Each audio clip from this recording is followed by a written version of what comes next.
Hi there guys and girls, good evening, good midnight rather to each every one of you.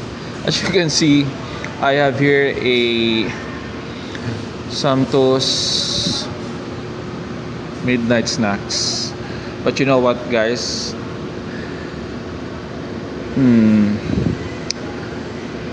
What can you say about this mac and cheese? Some kind of little portioning.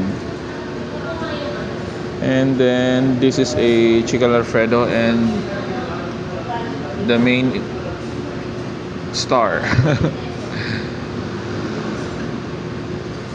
I'm lost. This is what we call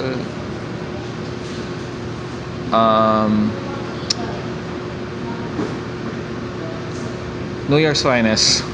Sorry. How I wish I'm gonna like this chicken macaroni.